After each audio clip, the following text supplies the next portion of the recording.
এই যারা পার্লামেন্টে যাবেন তারা যদি মানুষ খুন করে ভাই পার্লামেন্টে যান, তারা গিয়ে দেশবাসীর জন্য কি করবেন বলেন তো দেখুন। আদর্শের লড়াই হোক, হাতের লড়াই নয়, অস্ত্রের লড়াই।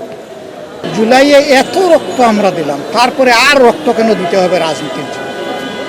আমরা তো আশা করেছিলাম যে রক্ত দেওয়াটা ওখানেই শেষ হবে, রাজনীতির ময়দানে সুস্থতা ফিরে আসবে, রাজনীতি হবে ভালোবাসা এবং পারস্পরিক শ্রদ্ধার উপর ভিত্তি করে।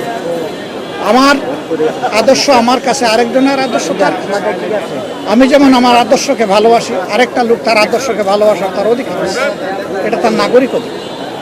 এখানে মুখ চলবে, হাত চলবে, কেন মুখ চলবে ভদ্রভাবে, অভদ্রভাবে না।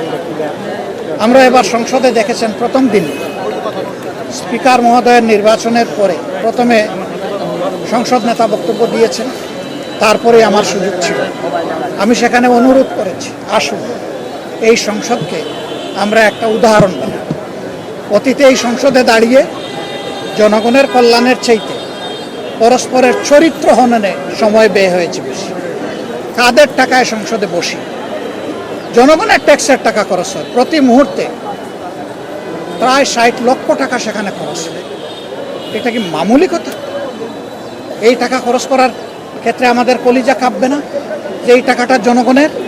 অতএব জনগণের টাকা সদ্ব্যবহার করার জন্য জনগণ 300 আসনে আমাদেরকে ভোট দিয়ে সেখানে পাঠাচ্ছে।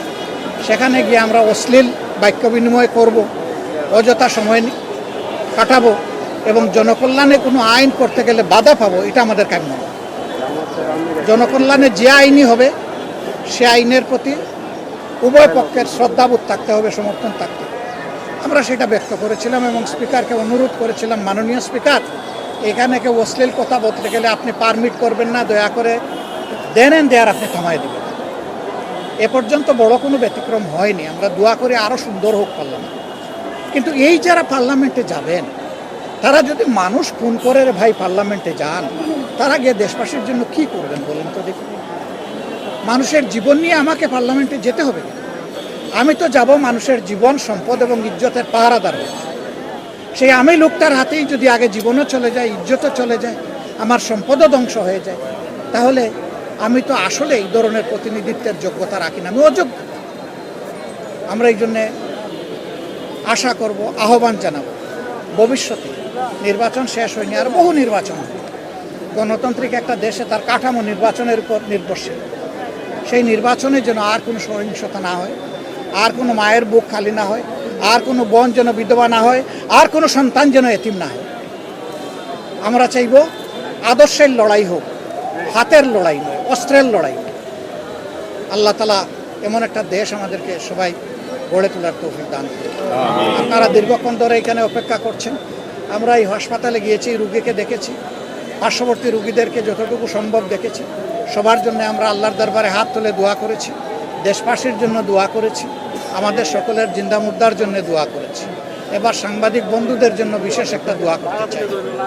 আপনারা রাষ্ট্রের চতুর্থ স্তম্ভ, আপনাদের দুটি চোখ, আপনাদের বিবেকের আরও দুটি চোখ, এই 4টি চোখ যতক্ষণ তাজা থাকবে জাতি ততক্ষণ ঠিক পথের উপরে থাকবে। আর আপনাদের এই 4টা চোখ যদি কোনো কারণে এলোমেলো ব্যর্থ হয়ে যায়, বাকি 3 স্তম্ভ কাজ করবে না। ওই 3 স্তম্ভকে জায়গায় রাখার জন্যেই এই চতুর্থ স্তম্ভকে পাহারাদারের ভূমিকা পালন করতে হবে। এবং তা যদি আপনারা করতে পারেন, সত্যিই আপনারা কলম যোদ্ধা, সত্যিই আপনারা বাঘ যোদ্ধা। আপনাদের যুদ্ধ, আপনাদের লড়াই মানুষের অধিকারের পক্ষে, সত্যের পক্ষে, ন্যায়ের পক্ষে, কালোকে কালো, সাদাকে সাদা। আসসালামু আলাইকুম ওয়া রাহমাতুল্লাহ। সবাই ভালো থাকবেন। কি প্রশ্ন ভাই?